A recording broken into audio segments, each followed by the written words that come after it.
জগৎটাকে রাঙিয়ে সূর্য ওঠে আলো নিয়ে, জগৎটাকে রাঙিয়ে রাঙা আলো উঠে বলে ইয়া রাসূলুল্লাহ, ইয়া রাসূলুল্লাহ।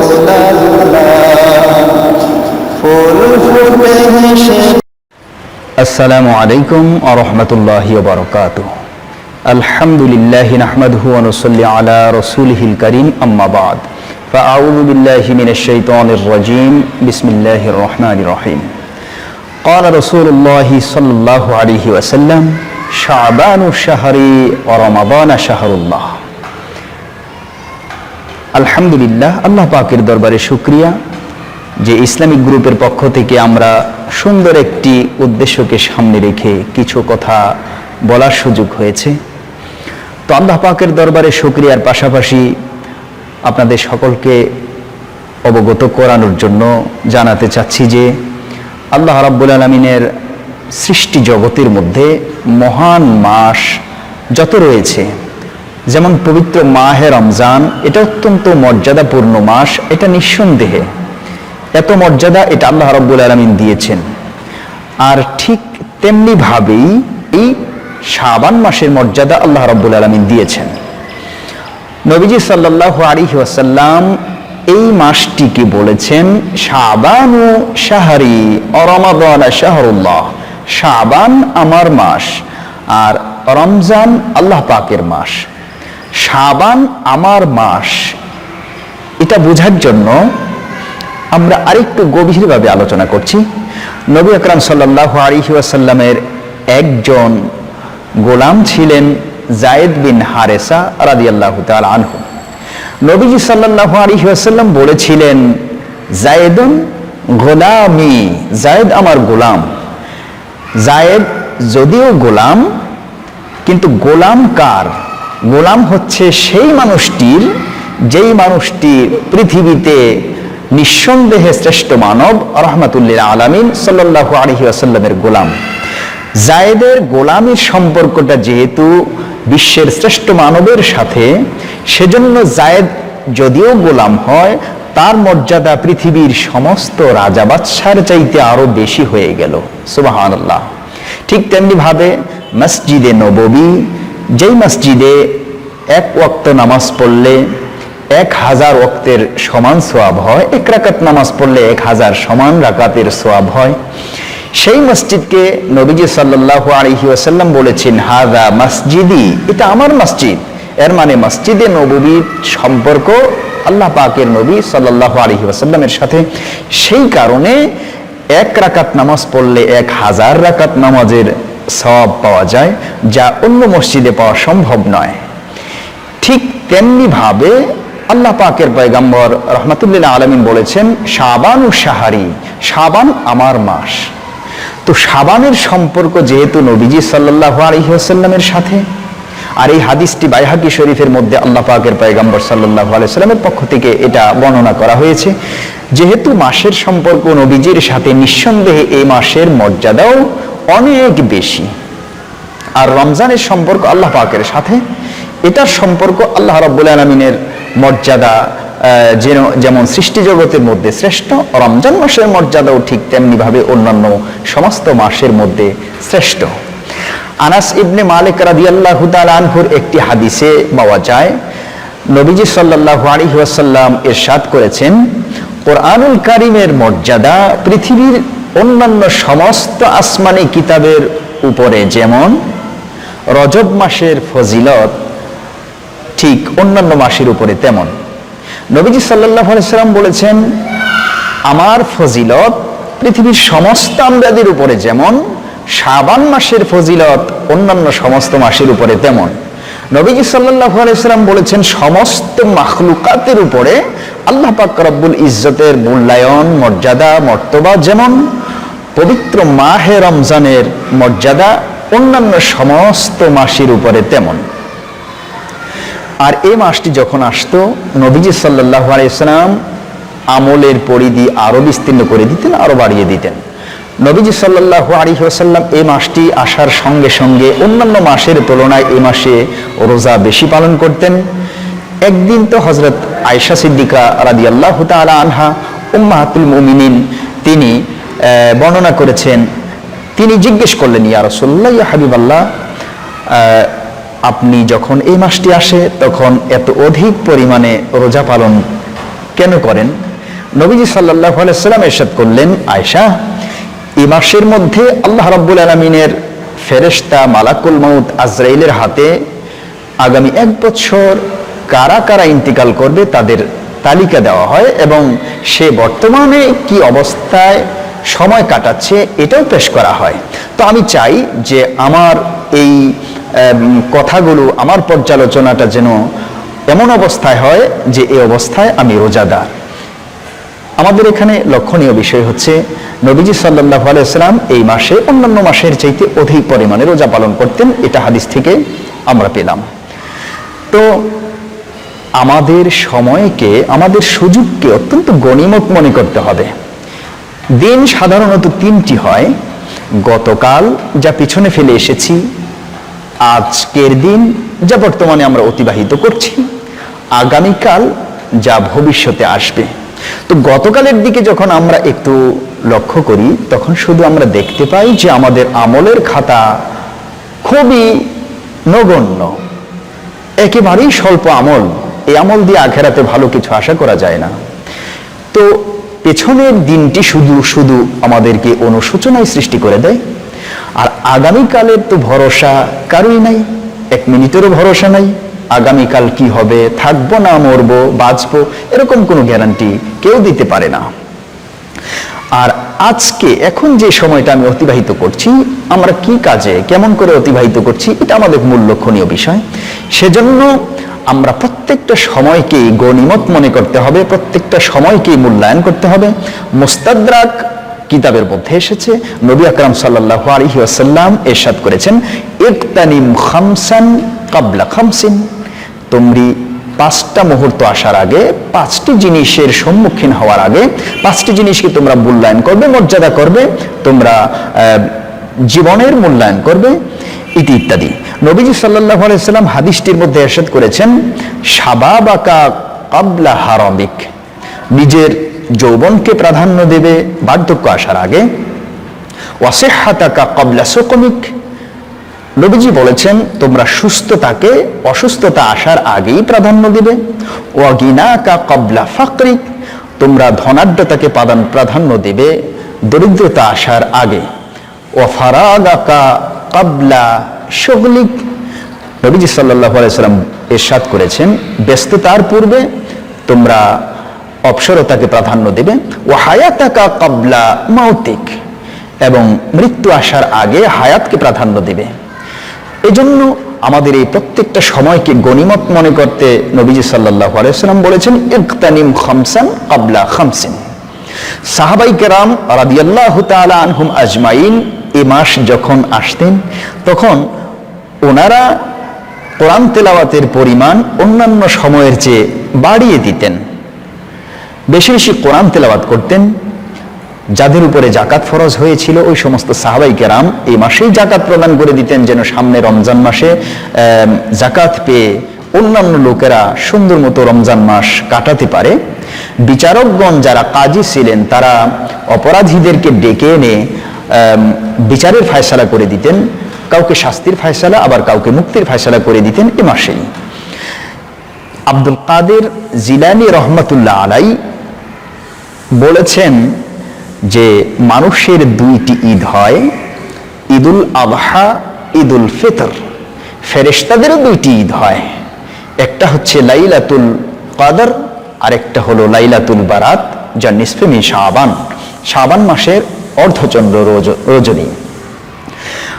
আর ফেরেশতাদের ঈদ হয় রাতের বেলা, মানুষের ঈদ হয় দিনের বেলা। ফেরেশতাদের ঈদ রাতের বেলা হওয়ার কারণ হচ্ছে ফেরেশতাদের ঘুমের কোনো সম্ভাবনা হয় না, তারা ঘুমায় না, সেজন্য তাদের ঈদ রাতের বেলা। আর মানুষের প্রবৃত্তি যেহেতু ঘুমাবে, সেজন্য মানুষের ঈদ হয় দিনের বেলা। তো আমাদের এই শাবান মাস সম্পর্কে আমরা বেশ কিছু কথা শুনতে পেলাম যা আমাদের প্রয়োজনীয়। আমাদের একটা জিনিস খেয়াল করা অত্যন্ত প্রয়োজন, আগে বলে রাখি, তা হচ্ছে শাবান মাসকে গ্রামাঞ্চলে কোনো কোনো জায়গায় এই শাবান মাসটিকে রুটির চাঁদও বলে থাকে। নাউজুবিল্লাহ, এটা তো রুটির চাঁদ হয় না, রুটি নিয়ে হালুয়া নিয়ে দৌড়াদৌড়ি করা, হালুয়া বিতরণের মাস মনে করা, এটা অত্যন্ত নগণ্য একটি কাজ, এটা ইসলাম বহির্ভূত কাজ, এগুলি করা যাবে না। আতশবাজি ইত্যাদি নানান ধরনের অপসংস্কৃতি ঢুকে পড়েছে এবাদতের নামে, এগুলো থেকে আমাদেরকে উঠে আসতে হবে।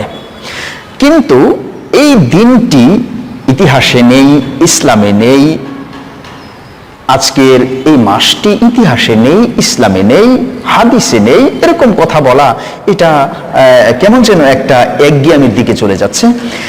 এই মাসটি নেই, এই দিনটি নেই, এরকম বলার চেয়ে এরকম বলা থেকে বিরত থাকাই ভালো। নবীজি সাল্লাল্লাহু আলাইহি ওয়াসাল্লাম যে সমস্ত আমলগুলি করেছেন, আমাদের সমকালীন যুগেও এক শ্রেণীর ভাইয়েরা আছেন যারা কোরআনের সংক্ষিপ্ত কিছু পরীক্ষায় পাশ করার জন্য কিছু কিছু বিষয় তারা গবেষণা করে তারা রায় দিয়ে ফেলেন যে এগুলো কিতাবে নেই, এগুলি কোরআনে নেই, এগুলি প্রমাণ নেই, এরকম বলে ফেলে। নবী সাল্লাল্লাহু আলাইহি ওয়াসাল্লাম যে সমস্ত আমলগুলি করেছেন, এই আমলগুলির মধ্যে তারা অনেক আমল বাদ দিয়ে ফেলতে চায়। যেমন ধরুন, কারো যদি নামাজ কাজা হয়ে যায়, সে যদি সাথে সাথে আদায় করতে পারলো না, ভবিষ্যতে পরবর্তীতে কাজা নামাজ আদায় করতে হবে। এক শ্রেণীর ভাইরা এমনও আছেন যারা বলে থাকেন যে নামাজ যখন কাজাই হয়ে গেল, কাজা করা উচিত নয়, যেহেতু কাজাই হয়ে গেল এই নামাজটা আর আদায় করতে হয় না, এরকম বলে থাকে। এটা তাদের একটা অযোগ্যতা, এটা তাদের একটা বিভ্রান্তিকর মনোভাব। এই মনোভাব থেকে উঠে আসতে হবে, কারণ হাদিসের কিতাবগুলির মধ্যে সুস্পষ্টভাবেই পাওয়া যায় নবীজি সাল্লাল্লাহু আলাইহি সাল্লাম খন্দকের যুদ্ধের সময় 4 ওয়াক্তের নামাজ কাজা হয়ে গিয়েছিল এবং তিনি আজান সহকারে পরবর্তীতে এই নামাজ আদায় করেছেন। বনু মুস্তালিকের যুদ্ধের সময় 1 ওয়াক্তের নামাজ কাজা হয়ে গিয়েছিল, তিনি তাও আদায় করেছেন। তাহলে বোঝা যাচ্ছে কাজা নামাজও আদায় করতে হবে। এই লোকগুলোই যারা এই সমস্ত কথা বলে বেড়ায়, তারাই বলে যে শাবান মাসের কোনো ফজিলত নেই, শাবান মাসের কোনো কথা হাদিসে নেই, এরকম বলে থাকে। আসলে আর তাদের মূল বক্তব্য হলো, তারা বলতে চায় যে সহিহ হাদিসে নেই, শুধুমাত্র আমরা সহিহ হাদিস মেনে থাকি, আমরা আর কোনো কিছুই মানি না, কোরআন মানি, সহিহ হাদিস মানি। দেখুন, হাদিসের কিছু পরিভাষা, হাদিস সংক্রান্ত কিছু বক্তব্য যদি প্রাথমিকভাবে জানা থাকতো, হাদিসের উসুল সংক্রান্ত কিতাবগুলো যদি গভীরভাবে লক্ষ্য করা যেত, তাহলে হয়তো এই জিনিসটা এতটা বিভ্রান্তিতে ফেলতো না মানুষকে। সেজন্য হাদিসে কিছু পরিভাষা শেখার জন্য একটানা কোনো না কোনো মাদ্রাসায় কোনো না কোনো উস্তাদের সান্নিধ্যে এই জিনিসগুলো পড়তে হয়, শিখতে হয়। শুধু সাবজেক্ট ওয়ারি কিছু মিঠা মিঠা হাদিস পরীক্ষা পাশ করার জন্য গবেষণা করলাম, এগুলি দিয়েই যদি আমি বললাম হাদিসে নেই, কোরআনে নেই, কিতাবে নাই, তাহলে এটা কিন্তু নেই হয়ে যাবে না। হাদিস শাস্ত্রের কিছু পরিভাষা, যেমন ধরুন, মূল বক্তব্য হিসেবে হাদিস 3 প্রকার হয়ে থাকে: হাদিসে কাউলি, হাদিসে ফিআলি, হাদিসে তাকরিরি। রাবীদের সংখ্যা হিসেবেও হাদিস 3 প্রকার হয়, যেমন খবরে মুতাওয়াতির, খবরে মাশহুর আর খবরে ওয়াহিদ। রাবীদের সিলসিলা হিসেবে হাদিস 3 প্রকার হয়: হাদিসে মারফু, হাদিসে মাওকুফ, হাদিসে মাকতু। এরপরে রাবী, কোন রাবী বাদ পড়ে যাওয়ার হিসেবে হাদিস 2 ধরনের হয়: হাদিসে মুত্তাসিল, হাদিসে মুনকাতি। মুনকাতি হাদিস আবার 3 ধরনের হয়: হাদিসে মুরসাল, হাদিসে মুআল্লাক, হাদিসে মুদাল্লাস। এরপরে রাবীদের বিশ্বস্ততার হিসেবে হাদিস 3 ধরনের হয়: হাদিসে সহিহ, হাদিসে হাসান, হাদিসে জয়ীফ। আমাদের সমাজে যে সমস্ত ভাইয়েরা বলছেন যে আমরা শুধুমাত্র সহিহ হাদিস মানি, তারা কোন অর্থে বলছেন তা জানি না। তারা মানুষকে বুঝাতে চান যে সহিহ হাদিস ছাড়া পৃথিবীতে যত হাদিস আছে সবগুলি বর্জনীয়, সবগুলি পরিত্যাজ্য, সবগুলি বিভ্রান্তিকর। আসলে হাদিস সবগুলি সহিহ হাদিস ছাড়া অন্য কোনো হাদিস পৃথিবীতে নেই বা আমল করা যাবে না বা প্রমাণ করা যাবে না, এগুলি বলা অত্যন্তই কমজোরির একটা লক্ষণ দেখা যায়। আমরা সাধারণত হাদিসগুলি পাই রাবীদের বর্ণনা সূত্রে। নবী আকরাম সাল্লাল্লাহু আলাইহি ওয়াসাল্লাম থেকে আমাদের পর্যন্ত হাদিসের বক্তব্যটা যেভাবে, যে ধারাবাহিকতায়, যে সিলসিলার মধ্যে এসেছে, যারা বর্ণনা করেছেন পরস্পর, তাদেরকে এক একজন রাবী বলা হয়। আর তাদের যে বর্ণনার সূত্রটি রয়েছে, এই সূত্রটিকে সনদ বলা হয়, যা সনদের মাধ্যমে যখন কোনো হাদিস আসে তখন এটা সুন্দর হয়, মজবুত হয়। এরপরে তাদের বর্ণিত কথাগুলোকে মতল বলা হয় বা হাদিসের মূল বক্তব্য বলা হয়। আর যোগ্যতার বিচারে রাবীদের বর্ণিত হাদিসগুলো তিন ধরনের হয়। প্রথম হচ্ছে উত্তম যোগ্যতা সম্পন্ন বর্ণনাকারী, দ্বিতীয়ত হচ্ছে মধ্যম যোগ্যতা সম্পন্ন বর্ণনাকারী, তৃতীয়ত নিম্নতম যোগ্যতা সম্পন্ন বর্ণনাকারী, কেউ অযোগ্য নয়। প্রথমত যে বর্ণনাকারী রয়েছেন, যেমন উত্তম যোগ্যতা সম্পন্ন বর্ণনাকারী, তাদের বর্ণিত হাদিসগুলো সহিহ, যেমন সহিহ বুখারী, সহিহ মুসলিমের হাদিসগুলো। আর এই সহিহ হাদিসগুলো কোনো ইসলামী ধর্মীয় কোনো আকীদা প্রমাণের জন্য সহিহ হাদিসের প্রয়োজন হয়। আর মধ্যম যোগ্যতা সম্পন্ন বর্ণনাকারীদের বর্ণিত হাদিসগুলোকে হাসান হাদিস বলা হয়। আর নিম্নতম যোগ্যতা সম্পন্ন বর্ণনাকারীদের হাদিসগুলোকে জয়ীফ হাদিস বলা হয়। জয়ীফ শব্দের অর্থ এই নয় যে বর্জনীয়, পরিত্যাজ্য, এমন নয়। হাসান হাদিসের অর্থ এই নয় যে বর্জনীয়, পরিত্যাজ্য। কারণ কোনো একটা আমল প্রমাণ করার জন্য হাসান হাদিসের দলিল যথেষ্ট হয়। আর কোনো আমলের ফজিলত বোঝানোর জন্য, বলার জন্য জয়ীফ হাদিসও গ্রহণ করা যেতে পারে। সেজন্য কোনো কিতাবে নেই, কোনো ক্ষেত্রে নেই, এরকম বলা এটা একটা কেমন যেন অতিরিক্ত কথা হয়ে যায়। যাই হোক, আমরা সাধারণত জানি যে ইমাম বুখারী রহমাতুল্লাহ আলাইহির সংরক্ষণে 6 লক্ষ হাদিস ছিল। 3 লক্ষ ওনার বাসনদ মুখস্থ ছিল এবং 3 লক্ষ ওনার কাছে বাসনদ লিখিত ছিল। কিন্তু ওনার প্রসিদ্ধ কিতাবে ইমাম বুখারী রহমাতুল্লাহ আলাইহি বর্ণনার অনেক মতান্তর পেরিয়ে তার কিতাবে 7397টি হাদিস তিনি সন্নিবেশিত করেছেন। প্রায় 7000 হাদিস তিনি সন্নিবেশিত করেছেন। আর 5,93,000 হাদিস তিনি তার কিতাবে স্থান দেননি। ওনাকে যখন প্রশ্ন করা হয়েছে যে আপনার 6 লক্ষ হাদিস মুখস্থ থাকার পরে আপনার কিতাবে প্রায় 7000 হাদিস, বাকিগুলো কেন লেখেননি, তখন তিনি এই কথাটিই বলেছেন যে আমার বিচারে বাকি হাদিসগুলো সহিহ নয়। সহিহ নয় অর্থ এই নয় যে বাকি হাদিসগুলো মিথ্যা। নবীজি সাল্লাল্লাহু আলাইহি সাল্লামের সমস্ত কথাগুলো সত্য ছিল।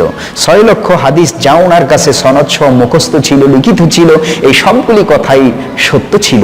যদিও ওনার কিতাবে 7397টি হাদিস তিনি সন্নিবেশিত করেছেন। আর আমরা জানি সিয়াসিত্তা বা সহিহ হাদিসের 6টি কিতাবের মধ্যে বুখারী শরীফ একটি কিতাব, যদিও তার একটা বিস্তারিত বিশাল নাম রয়েছে। আমরা সাধারণ মানুষের কাছে বুখারী শরীফ হিসেবেই এটা অধিক প্রচলিত। বুখারী শরীফকে যে মূল নামটা রয়েছে তা হচ্ছে আল জামিউল মুসনাদুস সহিহ আল মুখতাসার মিন উমুরি রাসূলিল্লাহি সাল্লাল্লাহু আলাইহি ওয়াসাল্লাম ওয়া সুনানি ওয়া আইয়ামি। এটা হচ্ছে মূল নাম। তো বুখারী শরীফের মধ্যে নবীজি সাল্লাল্লাহু আলাইহি ওয়াসাল্লামের হাদিস আনা হয়েছে 7397টি, মুসলিম শরীফে 4000, তিরমিজি শরীফে 3812টি, নাসাই শরীফে 5761 হাদিস, আবু দাউদ শরীফে 4800 হাদিস রয়েছে, ইবনে মাজাহ শরীফে 4349টি হাদিস। কেউ যদি আমরা এটা সবগুলি হাদিস একত্রিত করতে যাই সহিহ সিয়াসিত্তা কিতাবের, তাহলে 30,119টি হাদিস প্রায় আমরা পাই। তাহলে নবীজি সাল্লাল্লাহু আলাইহি ওয়াসাল্লাম যে হাদিস বর্ণনা করেছেন সারা জীবনে শুধু 30,000 কথা, 30,000 সেন্টেন্স তিনি ব্যবহার করেননি। নিশ্চয়ই আর অনেক হাদিস রয়েছে যেগুলোকে শুধু নেই নেই নেই বলে পরিত্যাজ্য করে দিলেই চলবে না। যেমন ধরুন, যারা বলে যে শবে বরাত বা লাইলাতুল বারাত কোরআনে নাই, কিতাবে নাই। শাবান মাসের কোনো ফজিলত কোরআনে নাই, কিতাবে নাই, কোনো কিছুতে নেই। যারা বলে, আমি তাদেরকে বলতে চাই যে আপনারা একটু গভীরতায় আসুন, একটু নিজের বিবেকটা দিয়ে কিছু চিন্তা ভাবনা করুন। যেমন কারো সামনে, কোনো স্টুডেন্টের সামনে পড়ল যে একটি অঙ্ক করতে হবে, তাকে দেওয়া আছে x - 1/x সমান 4 হলে প্রমাণ করতে হবে যে x² প্লাস 1/x² সমান 18। এই অঙ্কটা যখন কেউ প্রমাণ করতে যাবে তখন তাকে একটা অনুসিদ্ধান্তর সূত্রের দিকে তার ব্রেন খাটাতে হয়। আর সেই অনুসিদ্ধান্ত হলো a² প্লাস b² সমান a মাইনাস b তার হোল স্কোয়ার প্লাস 2ab। এই অনুসিদ্ধান্ত অনুযায়ী যারা অঙ্কটা করে ফেলবে তাদের এই অঙ্কটা অটোমেটিক মিলে যাবে। আর এই অঙ্কটা মিলে যাওয়ার পরে নিচে দিয়ে লেখা হবে প্রুভড, প্রমাণিত, অঙ্কটি প্রমাণিত, লেফট অ্যান্ড রাইট সাইড দুটোটাই প্রমাণিত। কিন্তু কেউ যদি অঙ্কটা করতেই না পারলো, সেজন্য অঙ্ক ভুল, অঙ্ক নাই, এরকম কিছু বলা যাবে না। আমরা সাধারণত আরো একটু সহজ কথায় বলবো, 2 গুণ 2 সমান 4 কথাটি প্রমাণিত, সবাই জানে এটা প্রমাণিত। কিন্তু একজন যোগ্যতার অভাবে 2 গুণ 2 লিখে যদি সমান 3 লিখলো, তাহলে তো প্রমাণ হলোই না, প্রমাণ হবে না। এজন্য বলা যাবে না যে এই মাস নেই, এই দিন নেই, এই মাসের কোনো ফজিলত কোরআন কিতাবে নাই, এগুলো বলা যাবে না। আমি আর বলতে চাই না, যেমন ধরুন আরো গভীরে গেলে যে এক হাত স্ত্রী বিয়ে করে নিয়ে আসলো ছেলের বধূ বানিয়ে, কলসির ভিতরে হাত দিয়ে যখন কলসির নিচের তলা খুঁজে পায় না, তখন বলছে কলসির তলা নাই, আসলে কলসির তলা আছে, সে এটা খুঁজে পায় না। তো আমরা সাধারণত এই মাস সম্পর্কে বিভিন্ন কিতাব থেকে সনদ চাই দুর্বল হোক, আর কোনো আমলের প্রমাণ করার জন্য সব শুধু 2 কিতাব থেকেই সংগ্রহিত হতে হবে এমনও তো নয়।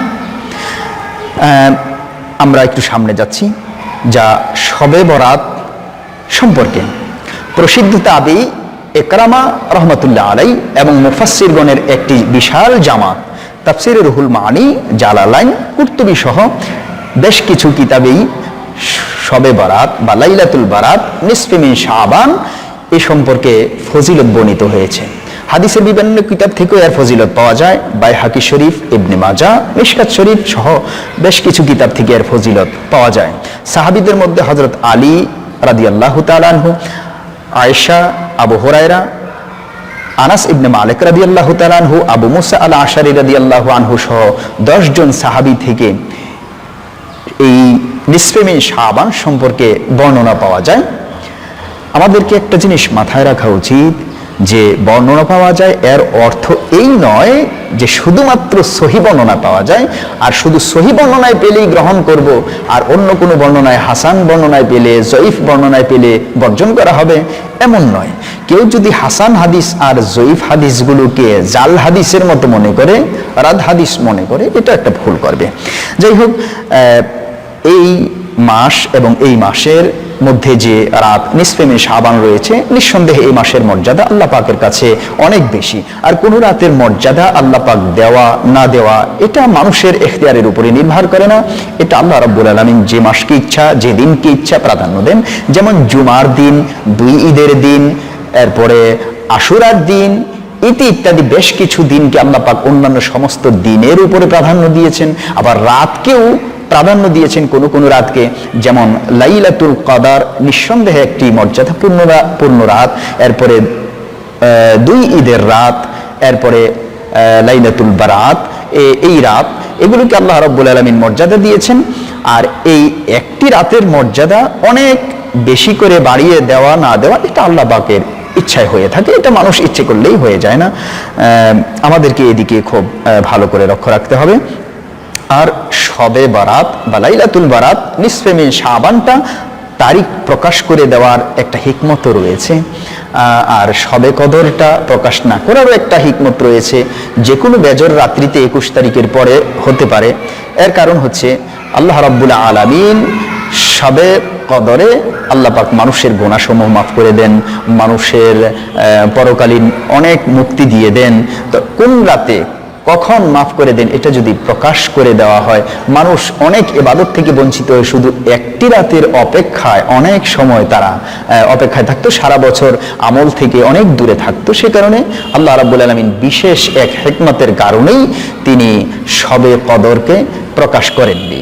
আর শবে বরাত বা লাইলাতুল বারাত নিসফে মিন শাবানকে আল্লাহ রাব্বুল আলামিন প্রকাশ করার কারণ হচ্ছে মানুষের এই রাতে মানুষের পার্থিব অনেক কিছু আল্লাহ রাব্বুল আলামিন উন্নত সাধনের অনেক কিছু তিনি দান করে থাকেন। রাতের প্রথম অংশে আল্লাহ পাকের ফেরেশতারা আসমানে নাজিল হয় এবং এভাবে করে অনেক মর্যাদা দিয়েছেন যেন মানুষ সাধারণত ইবাদতের মাধ্যমে নেক কাজ করতে পারে। আগামী 1 বছর কোন কোন মানুষ ইন্তিকাল করবে এগুলো তো মানুষ সাধারণত এই রাতেই যেহেতু আল্লাহ রাব্বুল আলামিনের কাছে ফেরেশতাদের কাছে যেহেতু আল্লাহ পাক তালিকা পেশ করে থাকেন, বিশেষ করে মালাকুল মউতের কাছে, সেই কারণে এই রাতটিকে প্রাধান্য দেওয়া আমাদের উচিত। তবে বিশেষ কোনো নিয়মে, বিশেষ কোনো পদ্ধতিতে, বিশেষ কোনো ইবাদত নেই। অন্যান্য সময় যেমন আমরা ইবাদত করি এরকমই। তবে এই রাতের হাদিস থেকে কিছু কিছু আমল পাওয়া যায়, যেমন এই রাতে গোসল করা, এটা একটা মুস্তাহাব সওয়াব হবে। আর পরের দিন রোজা পালন করা, এটাও মুস্তাহাব নফল রোজা, এটাও পালন করা যেতে পারে।